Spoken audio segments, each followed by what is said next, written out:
সম্মানিত সুধী, আঙ্গুর শিল্পী চ্যানেলের পক্ষ থেকে আপনাদের স্বাগত জানাই।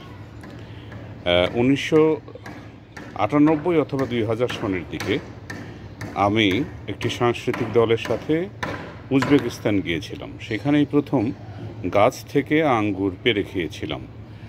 আজকে আমার এই যে ছাদ বাগানের আঙ্গুর, সেই আঙ্গুর দেখে সেই আনন্দ আজকে আমার হচ্ছে।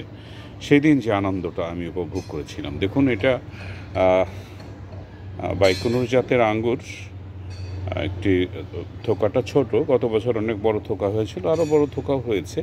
এটা কিছু পাকাও শুরু করে দিয়েছে। যাই হোক, তারপরেও ভালো লাগছে। আর এটিও বাইকনুর। দেখুন এই ছড়াটি বেশ বড়ই হয়েছে। এতেও কিছু কিছু কালার আসতে শুরু করেছে। এই যে আরেকটি থোকা। ছাদ বাগান আমার একটু সমস্যা হয়েছিল, কারণ পাতা পোড়া রোগ হয়েছিল। সেইটা ভালো করতে যেয়ে আসলে এই আঙ্গুরের এই থোকাগুলি ছোট হয়েছে কিনা আমি জানি না, তবে হোক না, সেই যে আনন্দ গাছ থেকে আঙ্গুর পেড়ে খাবার, সেটা ছোট বড় না, এটা হয়তো বড় হবে আরও।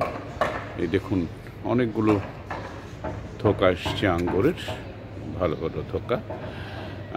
এইগুলো নিশ্চয়ই যেটা বেশ বড় একটি থোকা, দেখতেই পাচ্ছেন থোকাটি বেশ বড়।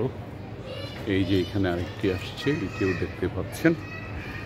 সব মিলিয়ে ছাদে অনেক কষ্ট করে, অনেক পরিচর্যা করে যতটুকু সম্ভব ফলানোর চেষ্টা করেছি। জানি না, এরপরে হয়তো এবার শিখছি।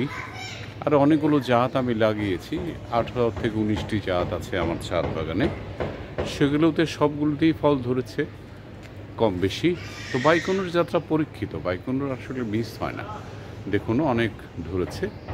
আশা করছি যে আপনারা যদি ফলন ঠিক মতো বিশেষ করে মাঠে করেন, তাহলে এটি একটি সম্ভাবনাময় ফসল হতে পারে আমাদের বাংলাদেশের জন্য। একসময় হয়তো এক্সপোর্ট করারও সুযোগ হতে পারে। যাই হোক, আপনারা সবাই আঙ্গুর চাষ করুন, কি বাড়িতে কি ছাদে, সেই কামনা এবং সবাইকে অনেক অনেক শুভেচ্ছা জানাই আমার আঙ্গুর শিল্পী চ্যানেলের পক্ষ থেকে। ভালো থাকবেন সবাই, ধন্যবাদ।